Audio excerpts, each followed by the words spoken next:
What's up, First Thing First listeners? It's your boy Shay Sharp, co-host of FS1's Undisputed.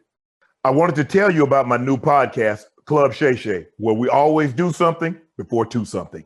Each week, I sit down with a guest for a drink and conversation, and as host and proprietor of Club Shay Shay, I've welcomed in esteemed guests such as Snoop Dogg, Floyd Money Mayweather, LeVar Ball, Isaiah Thomas, just to mention a few. Whether I'm talking to an athlete, a musician, an actor, or a lifelong friend, Club Shay Shay is a place where people share inspiring and motivational stories about their journeys to prominence. The new episode drops every Monday on Apple Podcasts, Spotify, or wherever you get your podcasts. Subscribe to Club Shay Shay now and make sure you never miss a new episode. Now, back to First Things First. First things first, did Aaron Rodgers' Super Bowl hopes get dashed yesterday? Will Dak's new deal impact Lamar Jackson's extension talks? Speaking of Dak Prescott, can he make a run at MVP this season? With that, we say good Wednesday morning, everyone. Jenna Wolfe alongside Nick Wright, Brandon Marshall. We got Kevin Wilds. Nick, I don't know. A Cowboys quarterback's never actually won MVP. Could be Dak's year. It's a good stat. It's a good stat. He's got a great shot at it. This year, Jenna. Well, he's in the conversation. Let's put it that way. We'll get to that in a second. We got to start in Tampa, though, where the Super Bowl champs had a very busy day yesterday. Very busy. First, they went and placed the franchise tag on Chris Godwin, your guy, Nick. Then they reportedly came to terms with all-pro linebacker Lavonte David, locked him up for 2 years. So where does that now leave Shaq Barrett? Brandon, I'll start with you. Bucs are trying to run it back. We see that. What'd you make of them tagging Godwin, signing Lavonte David, and then not locking up Shaq Barrett? No, I didn't look at that as a bad thing. Yesterday, the Tampa Bay Buccaneers made a statement, and they put the entire NFL on notice. They said, we're going to do exactly that. We're going to run it back. Because there's a lot of things out there. Everything we were talking about since the Super Bowl was who are they going to prioritize? Shaq Barrett, you got Ndamukong Suh, you have AB, you have Gronk, you have Chris Godwin. A lot of us, even yesterday, I think on the show or this week, talked about Chris Godwin. No way they're going to bring him back.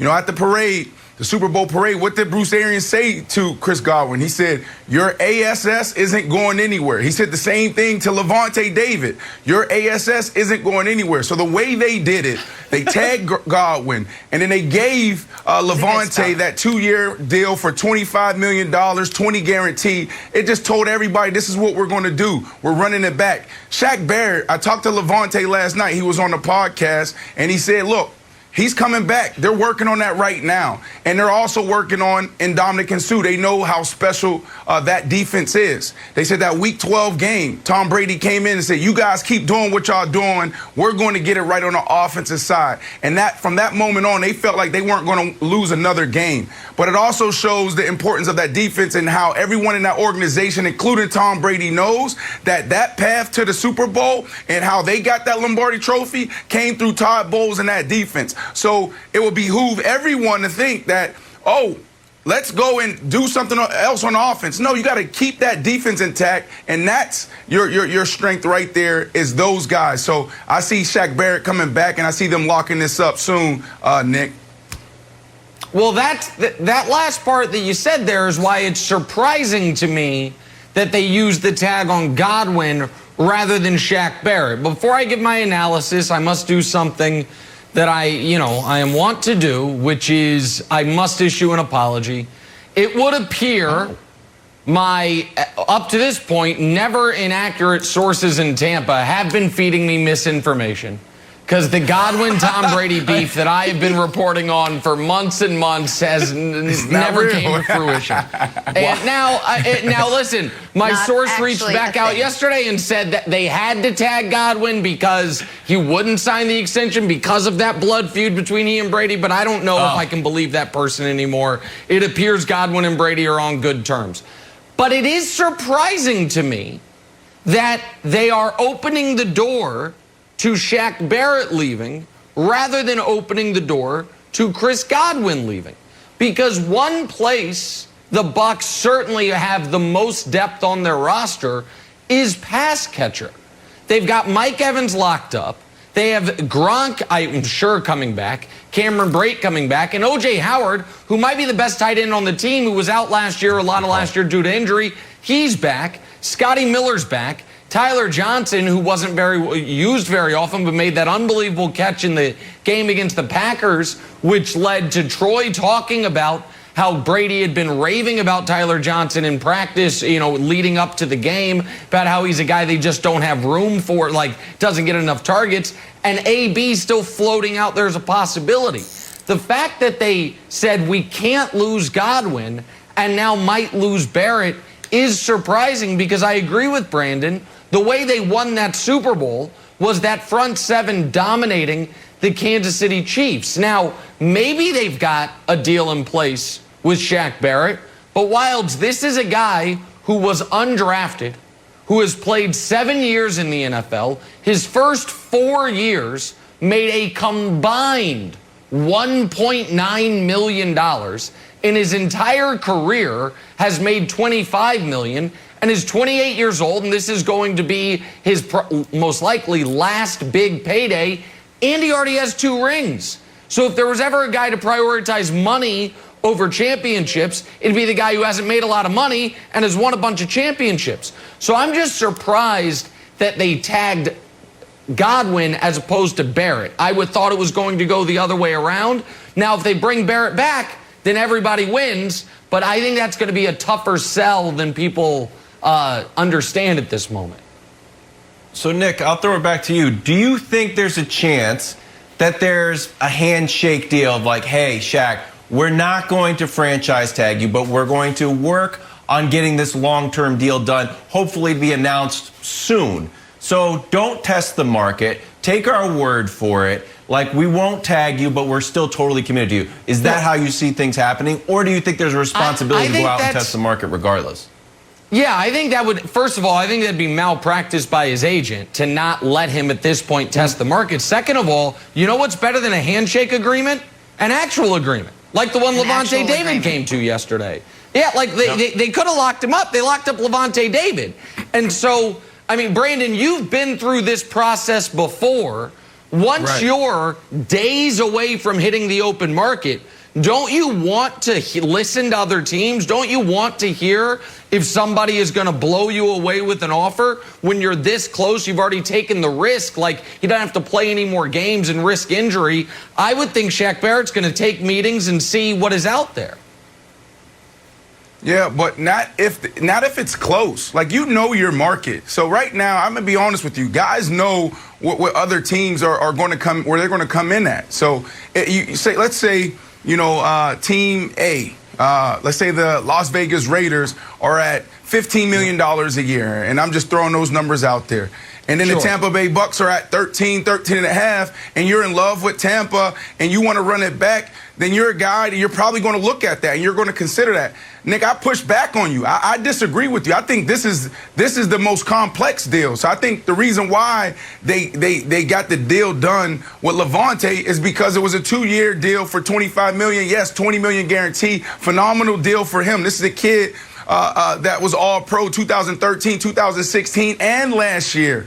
But this dude, we're talking about a guy who was on our show and said, no, it's time for me to get paid. So now you're looking at a 4-year deal, maybe a 3-year deal, and we're talking about 14, 15, 16 plus. I don't know where this deal is going to come in at. Chris Godwin, I like this move for the team. I don't like it for Chris. I hate the franchise tag. But Chris Godwin, why would I pay Mike Evans $20 million and then go pay Chris $15, $16, $17 million on a year on a 4-year deal? It just doesn't make sense to me. I think the way they're doing it, they're making a statement, and they got everything they need. I think they have something in hand with Shaq, and I think they're going to work it out in the next week or so.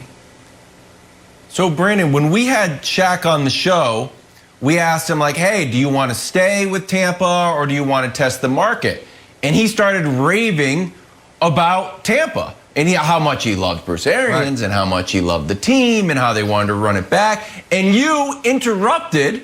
You were like, hey, don't say too much. Don't ruin the market value. Like, play your cards a little closer to the vest. Do you feel like now, as things have progressed, that maybe you don't need to have necessarily an adversarial relationship with the team, that you can do everything in good faith and be like, look, I want to stay here. I'm not going to give you a discount, but I want to stay here and run it back, and it won't affect your money. Yeah, I mean, this is a team right now that is willing and dealing off of emotion. They just won a Super Bowl together. You heard Bruce Arians, at the parade, and he said, we're bringing your ASS back to a couple guys. And that's exactly what they're doing.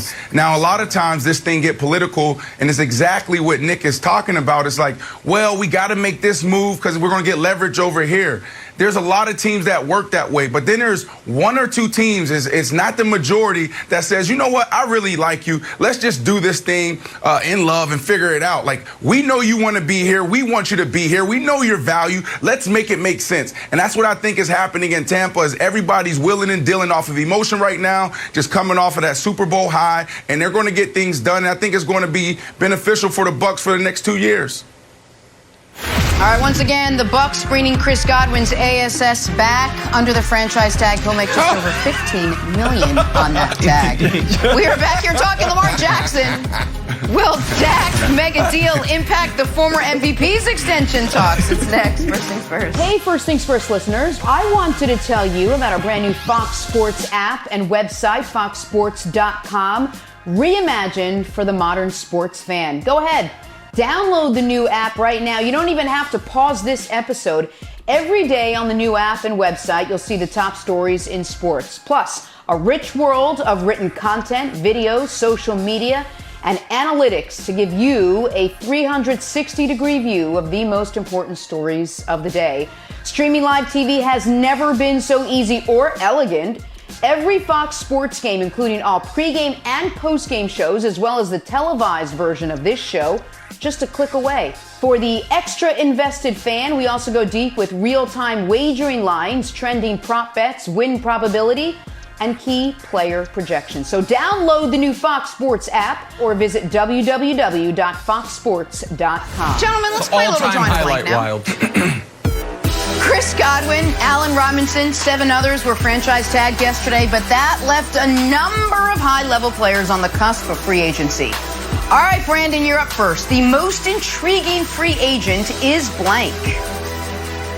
Ooh, there's some big names out there. You got Aaron Jones, you got Antonio Brown. Kenny Galladay was a guy that I thought was going to get tagged, and he didn't. So he's going to go out there and probably get $19, $20 million a year somewhere. But the guy I got to go with is not someone that everybody's talking about. It's Chris Carson. Chris Carson, man, you got to be able to run the ball in the National Football League. I know we're a pass-happy league, but at the end of the day, when playoff time come around and you're trying to go deep into the playoffs, you need to be able to run the ball. You need to be able to stop the ball, stop the run. So I'm going to go with Chris Carson. Chris Carson, the best spot for him is Seattle. I don't know if they'll get it done. They should get it done. I was with him in 2018. This dude went for over 1,100 yards, and he was an absolute monster. 2019, same thing. 2020, a little bit of dip in production, but his rush per carry was outstanding. It was his career high. I'd like him in Seattle, but if Seattle don't get the deal done, I really think the Pittsburgh Steelers is a good fit for this kid. Chris Carson is an absolute beast, Nick. Okay, I'm going to take Nick's spot here. Here's a statistic that will make you throw up if you're a Patriots fan. Last year, Patriots tight ends caught 1 touchdown. The year before that, they caught 2 touchdowns. That's a total of 3 touchdowns from your tight end position in 2 years. So what my answer is? Hunter Henry's 26 years old, had 60 catches and 4 touchdowns last year for the Chargers. Come on back to New England. I know you said, oh, I want to go somewhere where there's a great quarterback. Well, there will be a great quarterback in New England. Who is it going to be? I don't know. That's the mystery of it, Jenna. It's the intrigue is what makes it interesting, what makes it a good destination. Wilds is the resident forever Patriots fan, no matter what the circumstances are. On to Baltimore now, where the Ravens are working on an extension with quarterback Lamar Jackson. Will Dak Prescott's record-breaking monster deal factor into that?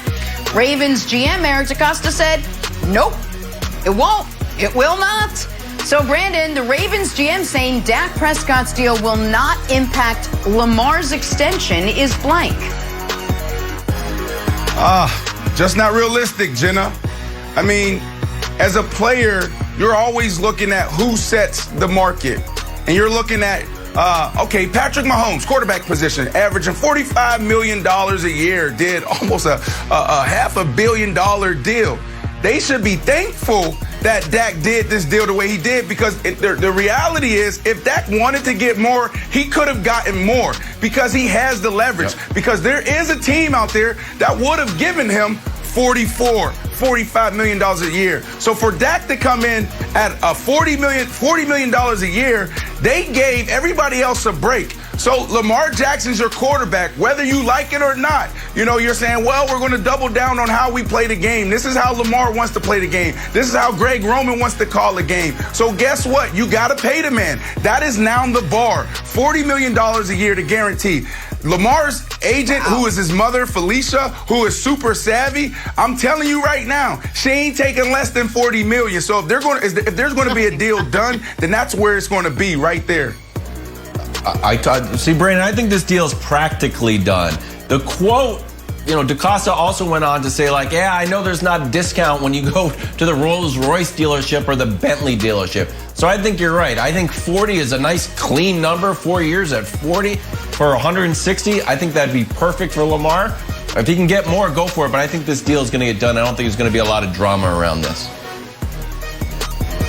I think this is wishful thinking, and I think it's wishful thinking because Eric DaCosta understands, well, Dak just got the single most player-favorable deal in the history of the NFL. So, of course, that's not going to impact our deal, but if I'm Lamar, I'm like, hey, you know what? Let's all save time, money, energy, and effort. Just ask the Cowboys to fax over Dak's contract and just, white out Dak Prescott, Dakota Prescott, put in Lamar Jackson, let's go. So, of course, DaCosta doesn't want this to impact his extension.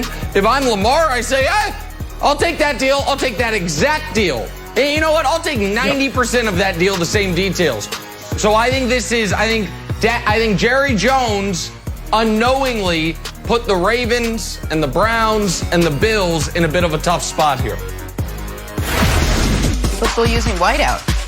That's my takeaway. On to New York now, where Giants GM Dave Gettleman is all in on Danny Dimes. Had this to say, quote, he's everything we want, no reason to go look. So, Brandon, the New York Giants' commitment to Daniel Jones is blank.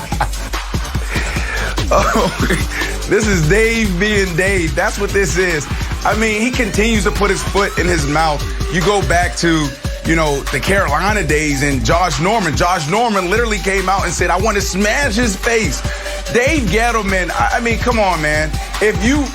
We're talking about comparing quarterbacks. Is that really what we want to do here? If there was another guy out there like a Deshaun Watson, a Russell Wilson, I mean, that is the bar. You can't tell me that this is the guy that you absolutely want to see behind center the next 10, 15 years on the production he's given you the last 2 years. There is opportunity for him to get better, but at the end of the day, he needs to step into that and own that. What we saw the last 2 years is not good enough for him to continue to be the face of that franchise. Yeah, listen, the Giants' commitment to Daniel Jones is self-preservation. If Daniel Jones fails, Dave Gettleman is fired. So Dave Gettleman is not going to even open the door to the possibility that Daniel Jones will fail, even though most of us think, well, you can't fumble once every 22 snaps and succeed in this league. It'd be a new novel concept, but we've never seen it happen. And by the way, I did the once out of 22 off the top of my head. I don't know if that's exactly right, but I think it's about right. He's the most fumblingest player since Ryan Leaf, and on a large enough sample, even more so than Ryan Leaf. So I think Gettleman understands that he is tied, more so than he's tied to Joe Judge, to Daniel Jones. So he needs this to work out. So Daniel Jones is going to get an incredibly long rope, and with that rope, I assume he will drop it on the ground. All right, so if you want to support Daniel Jones, don't just say nice things in the media. Let's get some wide receivers. The Giants have always had that nice wide receiver that you want to tune in and watch. Whether it's Amani Toomer, whether it's Victor Cruz, whether it's Odell. So you're picking out 11. I think Devontae Smith will be gone. Jalen Waddle might be available. Maybe go to free agency. Maybe Juju. Maybe Odell back to New York. Just throwing it out there. Little rumor dust sprinkled around. Little rumor dust. Oh, wow. On to the Detroit Lions now. New GM, new head coach, new quarterback in Jared Goff. So are they set at the position at least? That position? Maybe not. GM Brad Holmes said yesterday Detroit is, quote, absolutely not out on potentially drafting a quarterback. So, Brandon, the Lions open to drafting a QB should have Jared Goff feeling blank.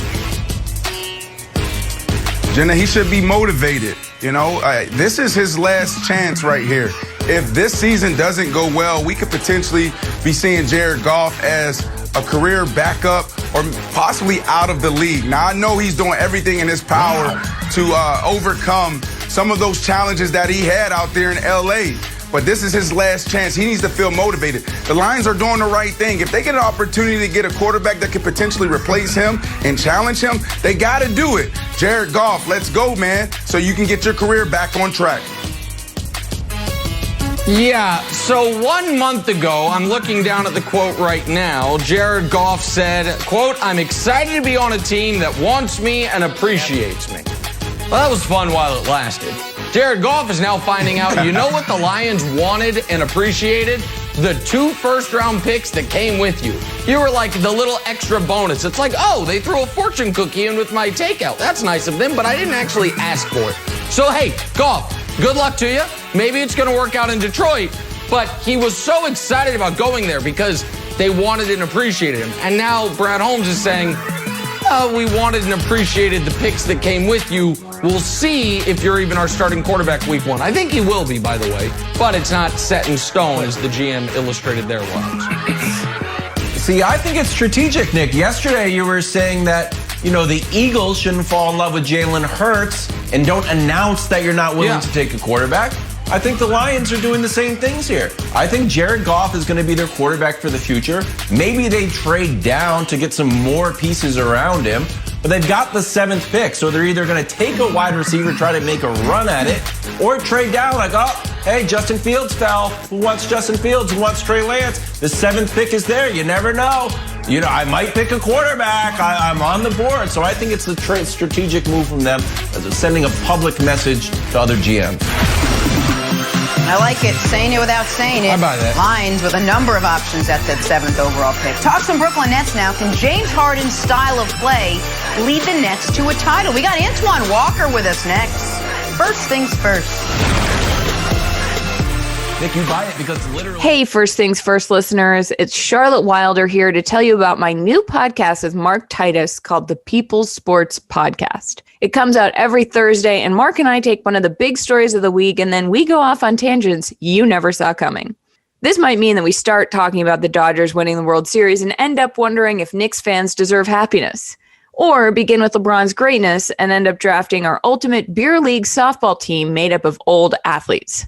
Whatever it is, the only rule of the show is that it has to be fun and funny, because these days we could all use as many laughs as we can get.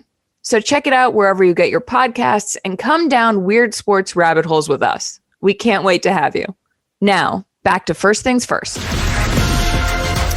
Welcome back. Got Antoine Walker in the house talking Brooklyn Nets now. All right, Twan. Since last we spoke, you made some waves. You criticized James Harden's style of play a little, not being conducive to winning. Well, Harden was asked about your critique over the All-Star break. Listen to what he had to say. Well, he literally said, it's not personal. I'm not a James Harden type of guy, but with his style of play, you can't win that way. Yeah, I don't really know. Does that sound personal to you? I mean, I don't know what it sounds like, but style of play, like there's pick and rolls that happen in basketball. There's isolations that happen in basketball. And I do both, so I don't really understand what that means. I just, stuff like that I don't even pay attention to, especially somebody that has no credibility. Okay. Hey, he's smiling, so let's start right there. Fighting words. Antoine Walker, what'd you make of the Beard's comments? Yeah, let's start with first the credibility part. First, I'm going to address the basketball part second, but the credibility part, let's just start with my career. 12 seasons in the NBA. I was a 6th overall pick in the draft. My number's 17.5 and 7 rebounds a game. Won a championship with the Heat, won a championship in college with the Kentucky Wildcats. 3-time All-Star, McDonald's All-American. One of the first guys to have his own signature shoe with Adidas. Also, to add to that, I was on the cover of EA Sports, the video game. That's right. The list can goes on and on. So those we can just put those things together. I do understand that James Harden did come in the league when it was my last year in the league in 2009 when I took a buyout. So maybe he forgot about me. Maybe this, it's been a while since he heard about me. But I'm overqualified.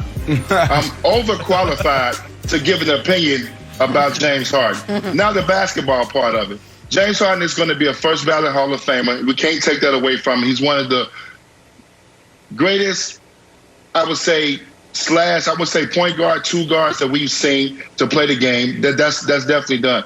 But it's an empty spot. If you're telling me, and the question was, if you're telling me if I want to leverage my future for James Harden, I'm not going to do that. I'm not leveraging my future for him. He hasn't shown me that he can get it done in big-time moments, and I believe it's because of his style of play. When you pound the ball 8, 9, 10 times to get to the basket and to make plays, that everybody's standing around watching you. I know he has a lot of assists, but that's a tough game to win, and it's shown in the playoffs. Now he's going to a team now with some other guys that'll be joining him in the Hall of Fame that may be able to get him over the hump. So that remains to be seen. And he's playing great basketball, but it's never personal. But I just want him to know, don't ever say that I'm not credible enough to talk about the game of basketball or to give my opinion. I think he's a great player. It's never personal. I don't know James Harden personally, but never say that. My credentials speak for themselves. I'm overqualified. Twan, I was ready to come up here and talk about how sensitive we are as players, as current players.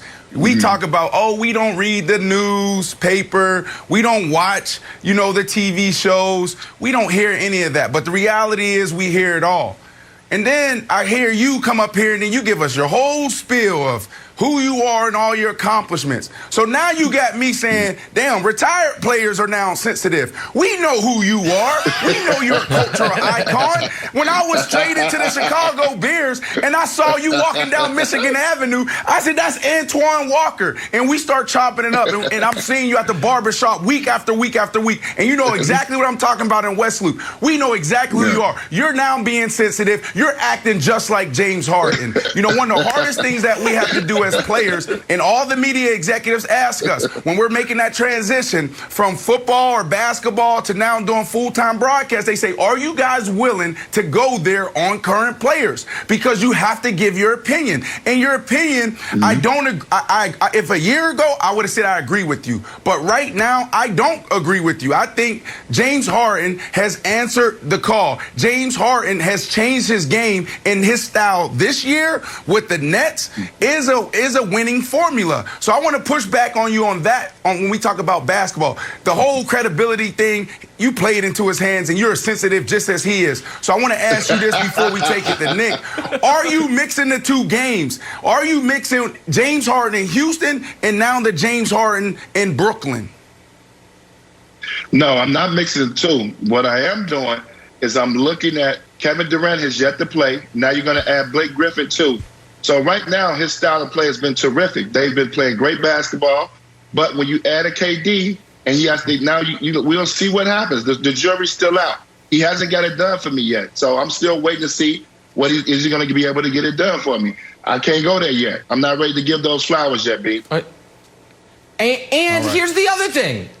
Brandon, no one ever questioned, ever, if James Harden's style works in the regular season. Won 65 games, was the one seed in Houston in the regular season. We are yet to see this style in Brooklyn in the postseason. Now, I'm in a very advantageous position where because I never played any pro sports, I have credibility to talk about all of them. It's the greatest magic trick anyone's ever played. I can talk about all the sports because I played none of them. So let me, with credibility, Antoine, defend your point. Because you know who agrees with James Harden's point that his style can't win a championship? James Harden. Because that's why he asked out of Houston. He tried for damn near a decade. His style as the best guy to win a championship, couldn't get over the hump. So he said, let me go be the second best player on a team. Now, we haven't seen that happen really because KD's been out, but nobody in the world thinks James Harden's better than Kevin Durant. So why didn't they win titles in Houston? Well, some of that had to do with James Harden. I'll quickly give you the history. Last year in the playoffs, down 2-1 to the Los Angeles Lakers, what does Harden do? 2 for 11. Remember that because that number is going to come up again. In 2019, what do they do in the playoffs? Tied with Golden State 2 games apiece. Kevin Durant goes out with a calf injury. They fold in Game 5. They roll over in Game 6. 2018, what happens? Chris Paul goes out. You have Game 7 at home. James Harden goes 2 for 13 from 3, and they lose a Game 7 at home. 2017, what happens? Game 6 against the Spurs. Kawhi's not even there. Harden goes 2 for 11, and they lose by 39 points. 2016, playing Golden State down 2-1. James Harden goes 4 for 13, and in 2015, Game 5 to Golden State. In the final game, James Harden goes 2 for 11. So, that's Harden's playoff resume. He can erase some of it. Brandon, you're shaking your head. That's what happened. That's 6 consecutive years where that happened. But and we haven't seen the playoffs this year. He had to play that way. They embraced small ball, and you're right, it didn't work. But the evolution of James Harden started in the bubble last year. Everybody want to crush James Harden, but in real time, we need to be able to give our analysis. What did we see in the bubble? He start playing defense. All of us on every single show was like, oh my goodness, look at his hustle. Look at how he's getting into the defensive side. He's playing really well. And what else was he doing? He was deferring too much. We were saying, why isn't he shooting enough? So when we talk about James Harden, I just want to be on the side of saying, okay, what we're saying in the past is right, but let's start with how he's evolving and when that started. And that started in the bubble. Brandon, where we started talking about his defense was the block to save the game in Game 7 against the Thunder. But the reason they needed to block a shot against the Thunder was because he was 4 for 15 in a Game 7. He is one of the 30 greatest players ever who has struggled throughout his career, dating back to the finals in OKC a decade ago in the biggest spots. He's got to get that monkey off his back. That's like Wilds. That is the only knock on him. I want to jump in here and talk about Harden's new teammate, Blake Griffin, for just a second, because Blake shined some light on why he picked the Brooklyn Nets. He said, quote, my only goal is to win a championship. Antoine, bring you back in here. How much do you think Blake helps the Nets' title chances this year? I think he helps them a lot. I think he gives them depth off the bench. I think he gives them a guy who can help them play small ball if they want to. He can play a little 5, some 4 positions. And then I think he's at a point in his career where he can't play big minutes anymore. And with the Bucs, he won't have to play huge minutes. Now, is he the same high-flying act that before? No. But he is this very skilled guy who can pass, who can make an occasional 3. Smart, has played in big games in his career, and he wants to win a title. Obviously, going with this team, it lets you know that he's ready to win a title and do whatever it takes to help a team that's already really put together, but be that guy that can come in and be a guy off the bench and be that 8th, 9th guy and get him some stability on that bench. So I think it's a great move for him and his career, and he could probably finish up there, hopefully win a championship. Right now, they're my favorite. Adding him made them my favorite to win the title. Wow. I think you're totally right, Antoine. And I think the key is the minutes, because right now, Nick, there's 2 narratives about Blake Griffin on the Nets. One is overly optimistic, like, oh, Blake Griffin. Yeah, I haven't watched him a lot in Detroit, but he jumped over a car. Oh, I remember Blake Griffin in Lob City. He'll be great. Yet another superstar in the Nets. Then you have the other side of the ball, which is overly pessimistic, like, it's a PER under 10. It puts him about in the middle 100s in the league. He still hasn't dunked. He's shooting 30% from 3. He's washed. But Kevin O'Connor did a great job and said, no, look at the minutes. He's playing about 31 minutes with Detroit, Nick. When he was with, classic Blake, Lob City Blake's playing about 35. So if he takes those 31 minutes with Detroit, bring it down to a manageable 15, a hard 12, almost like a hockey shift. Get out there and go hard for 12 minutes. Maybe we'll see more flashes of the old Blake Griffin rather than Detroit Blake Griffin. I do not think he signed with the Nets to play 12 minutes. And I think Steve Nash is going to have an incredibly difficult job if he's going to be able to look Blake Griffin in the eyes and say, I'm sorry, but I think Bruce Brown gives us a better chance to win. And that's the position I fear he might be in. Now, maybe he's going to have a resurgence. Everyone loves Blake as a guy, and he was done dirty by the Clippers. And I would like to see him have a nice final act of his career. But when he said why he chose the Nets, one of the first things he said was because they needed a 4, not because they needed 12 to 15 minutes off the bench. So I'm very interested to see how the politics of that work for a very new head coach in Steve Nash. New head coach, but Nets, by the way, guys, half a game back of the East leading Sixers at the break. Not a plaid place to be. Got to talk Packers now. Are Aaron Rodgers' Super Bowl hopes dashed with Aaron Jones possibly leaving Green Bay? We'll tell you why. We're asking next. This is First Things First.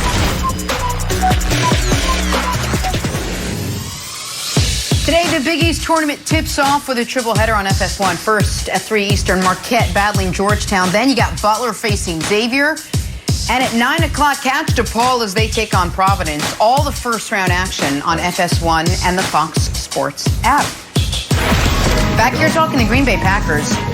Yesterday, Green Bay passed up a chance to use the franchise tag on Aaron Jones.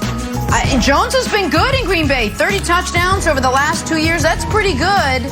Do you know who else is pretty good? Former Green Bay great, Greg Jennings. Greg, good morning to you. What do you think? Do you think the Packers need to re-sign Aaron Jones to put the best team around Aaron Rodgers?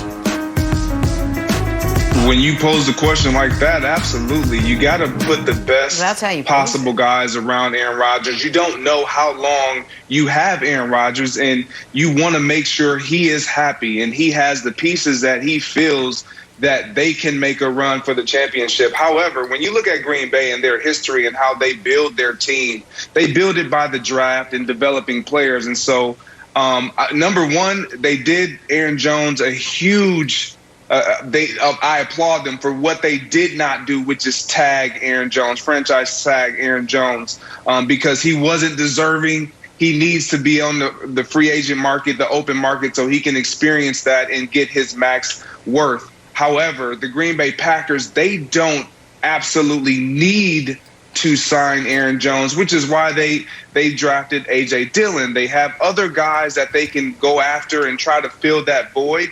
Will they fill the shoes of Aaron Jones? Those are some huge shoes. We can't overlook what he provided for this team. He provided them a pass catcher out of the backfield, a game breaker when it comes to running the football, a guy who can run in between the tackles, outside the tackles, and hit the home run. And you just don't find guys like that every single day. But I will say this. The running backs in the National Football League, as elite as they are, they have done one another a disservice. Because once they get paid, the Le'Veon Bells, the Todd Gurleys, the Ezekiel Elliott's, they don't really show how they showed the seasons prior. And so I think they've done one another a disservice. He still will, I believe, will get paid. But the Green Bay Packers are willing to take that chance because of the showing or the lack of showing that running backs have done over the last few years when getting paid, Nick. And Christian McCaffrey got paid. Nobody blames him for this, but then got hurt. Like, there's one guy, one running back who's gotten paid, and the team was like, great decision, Derrick Henry. Derrick Henry is carrying the flag for paying running backs almost by himself. And I'm not certain anyone's going to have to fill Aaron Jones' shoes with the Packers, because I think Aaron Jones might be filling his own shoes with the Packers. The franchise tag number for running backs is $11 million this year. I think the Packers might believe we might be able to get Aaron Jones on a multi-year deal that averages less than $11 million, and he can get some more long-term security, and we can have a lower cap figure early on. So I'm not certain he's leaving. I think there's going to be a lot of teams hesitant to pay big money to running backs not named Derrick Henry. And so I'm going to have a wait-and-see approach on this one, at least for the time being, because I think he might be back. I also do believe, whether the Packers want to do this or not, Odell Beckham Jr. is there for the taking. If the Packers really want to make a statement, they call up Cleveland, they offer Cleveland their first-round pick, and they get Odell Beckham Jr. Odell's on an incredibly reasonable contract. If he's not in Cleveland, I can tell you he would not be displeased to be traded to Green Bay despite the weather in the market.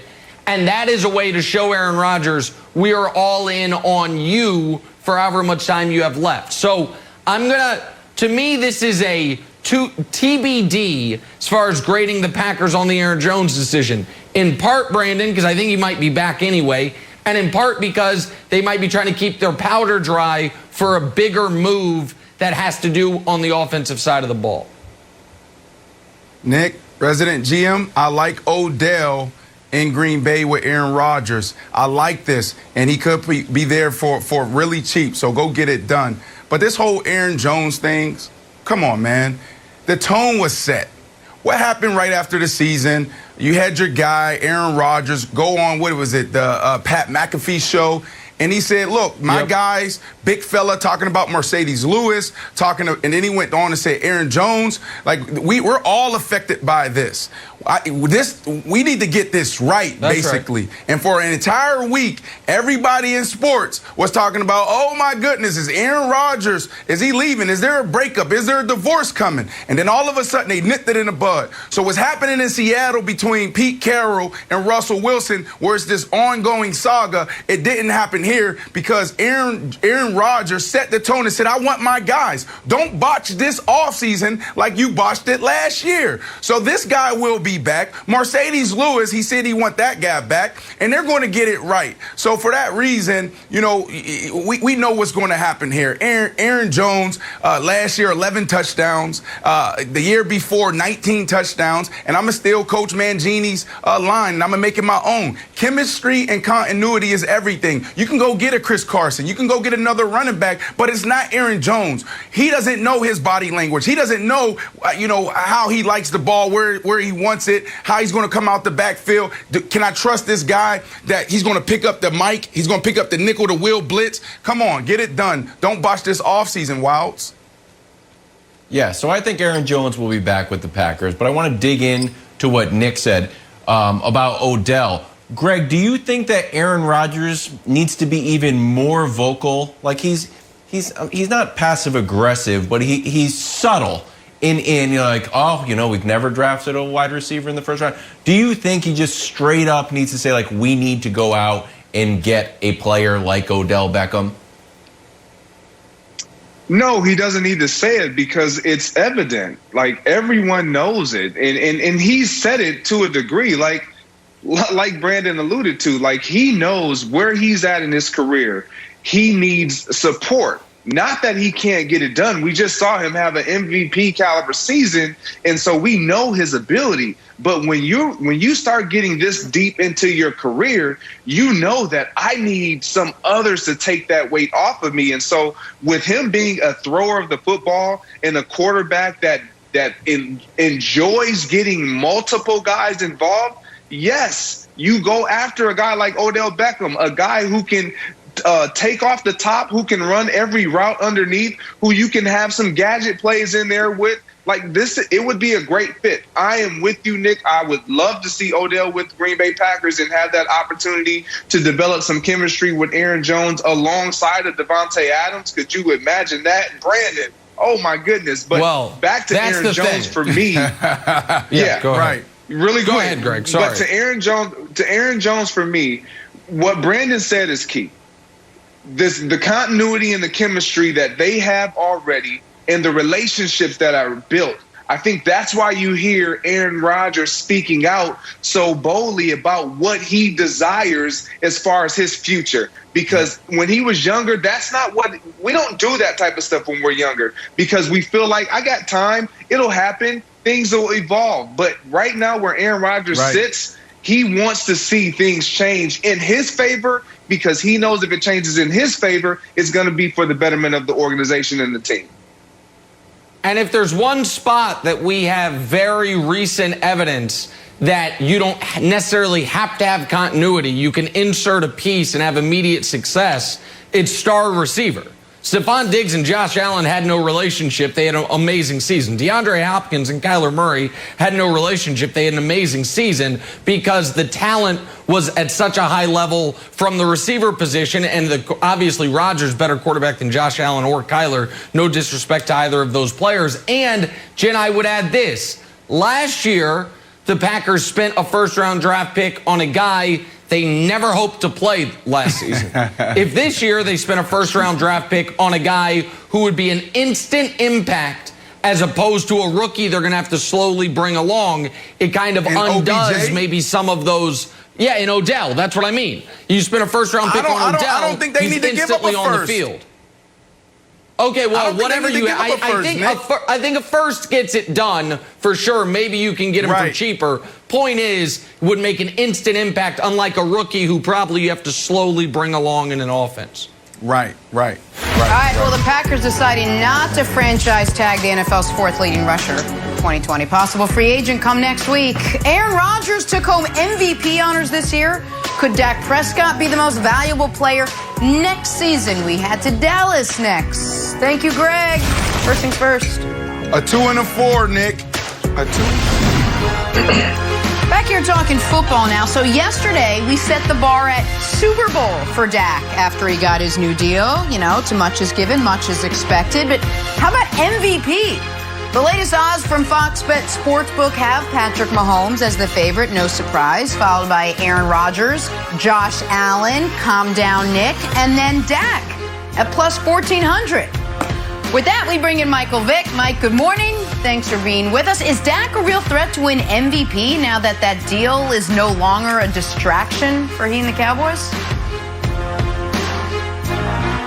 I would say yes. I mean, I think Dak has every opportunity to win the MVP just like any other quarterback in the National Football League. But, now that Dak has got his deal done, let's back up off of Dak for a minute and let's focus on the defense, because the defense is what's going to allow Dak to have more opportunities in the passing game, more opportunities on offense in general, to go out and display his talents and show that he's worth every dollar that he's just signed for.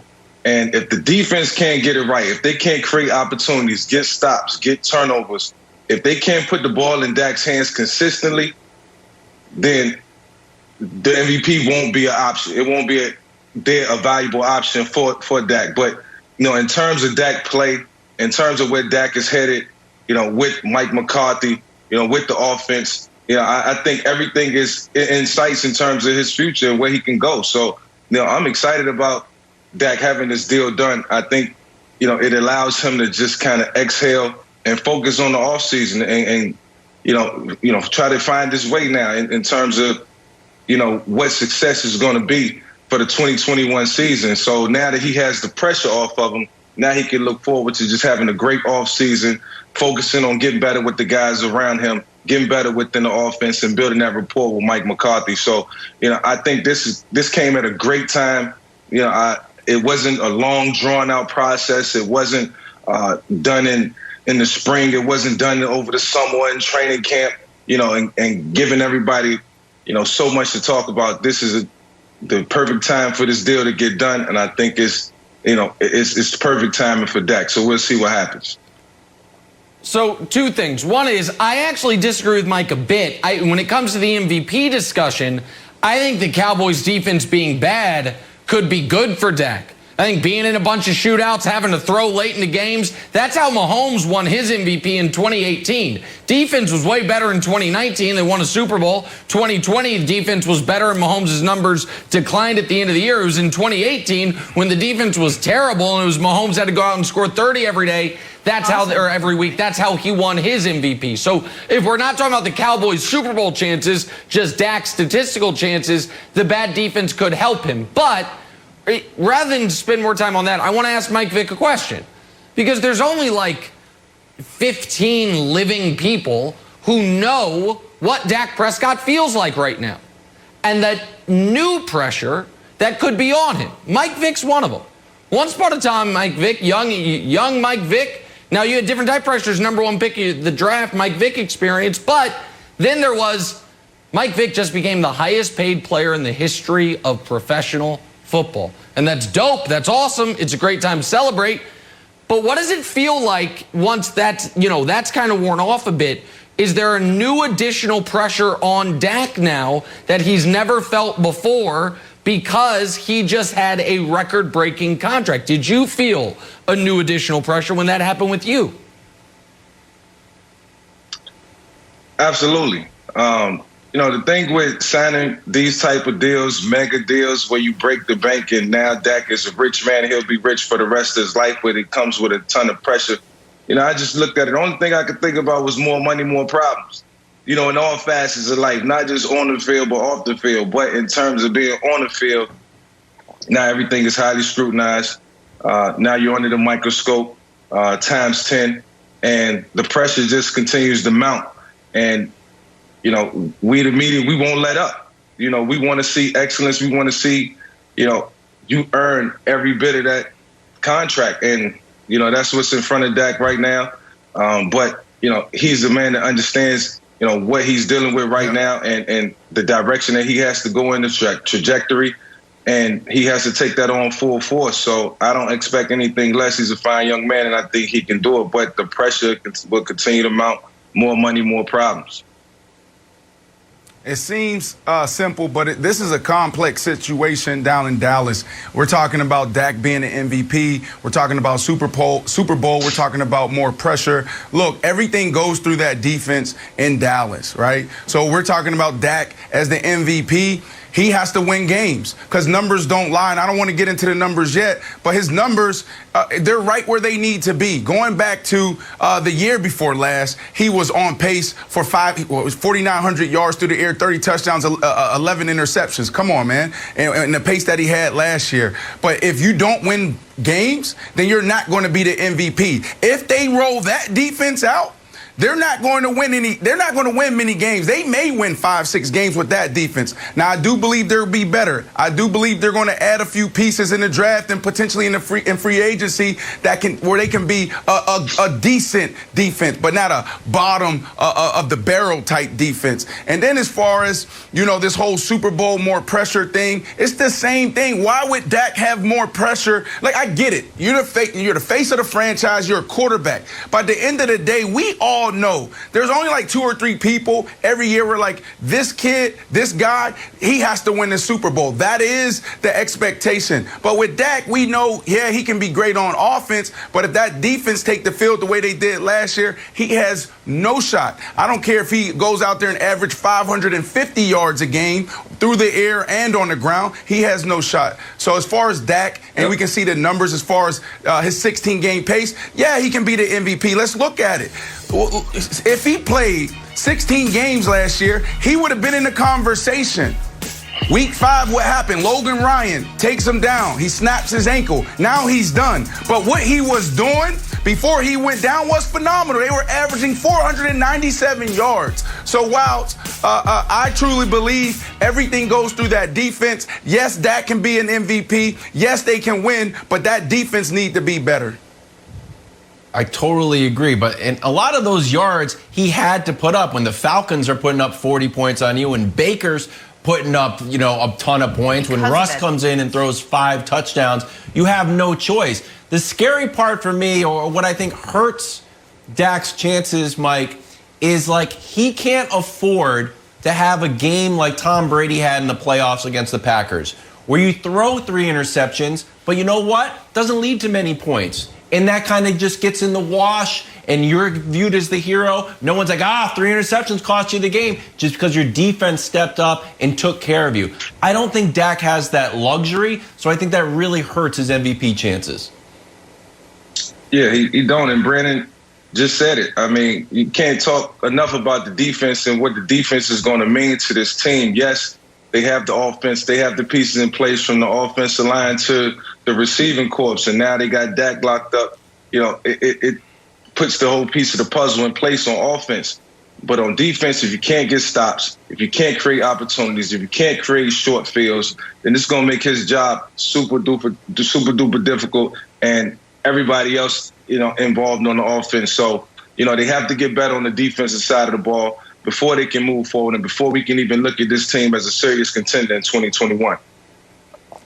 I'm going to disagree with Michael Vick again. I actually think you can talk enough about the defense. I think we have talked way too much about the defense in this Dak MVP conversation because here's the deal, folks.